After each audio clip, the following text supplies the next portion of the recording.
Hi అండి.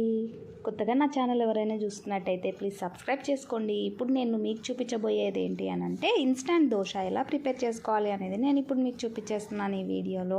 Please కొత్తగా చూస్తున్న వాళ్ళు చాలామంది చూస్తున్నారు కానీ సబ్స్క్రైబ్ చేసుకోవట్లేదు. ప్లీజ్ సబ్స్క్రైబ్ చేసుకోండి ఫ్రెండ్స్. నేను లైవ్ చేయాలంటే కూడా రావడం లేదు.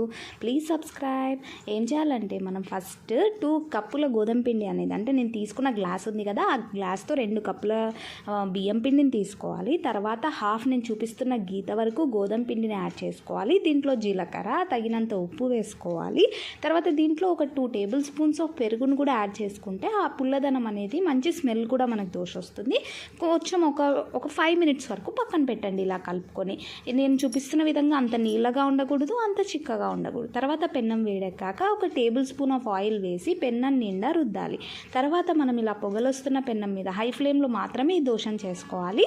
ఇలా గ్లాస్తో పిండిని తీసుకొని మెల్లగా రౌండ్గా మనము పోస్తూ ఉండాలి పెన్నం మీద. ఇలా పోస్తున్నట్టయితే గ్లాస్తో చాలా పల్చగా వస్తుంది దోశ అనేది. సో ఇలా మనం పల్చగా పోసుకున్న దోశ మీద ఒక టేబుల్ స్పూన్ ఆఫ్ ఆయిల్ని వేసి హై ఫ్లేమ్లో మాత్రమే పెట్టాలండి. ఇది మంట అనేది తగ్గించకూడదు. ఇది చుట్టూ కాలదు, ప్లస్ లేయదనమాట. సిమ్లో పెడితే చాలా టైం తీసుకుంటుంది.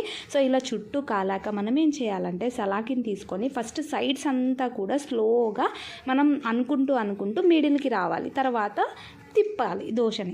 ఇలా కాలాక దోశని తిప్పిన వెంటనే చూడండి ఎంత ఎర్రగా కాలింది, ప్లస్ క్రిస్పీనెస్ వస్తుంది. స్మెల్ కూడా అద్భుతంగా ఉంటుంది. ఎంత మంచి స్మెల్ వస్తుందంటే దోశ మనం చేస్తుంటే అంత మంచి స్మెల్ అనేది వస్తూ ఉంటుంది.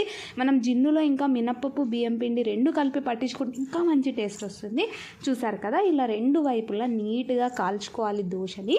ఈ దోశలో సపరేట్ చట్నీ ఏం అవసరం లేదు. మనము రకరకాల పొళ్ళు మన ఇంట్లో ప్రిపేర్ చేసుకుంటూ ఉంటాం కదా, ఆ పొళ్ళతో దీన్ని తినొచ్చు. లేదా ఆవకాయ కానీ, చింతకాయ కానీ, అలా నిల్వ పచ్చళ్ళు ఉంటాయి కదా, అలా నిల్వ పచ్చళ్ళు ఏదైనా కానీ మీరు ఏదైనా పచ్చడి పొళ్ళు తీసుకోండి, చాలా బాగుంటుంది. సూపర్గా ఉంటుంది. టేస్ట్ కూడా అద్భుతంగా ఉంటుంది. సో చూసారు కదండి recipe.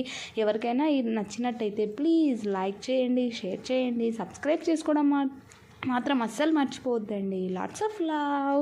Thank you so much for watching my videos. Thank you so much. Subscribe.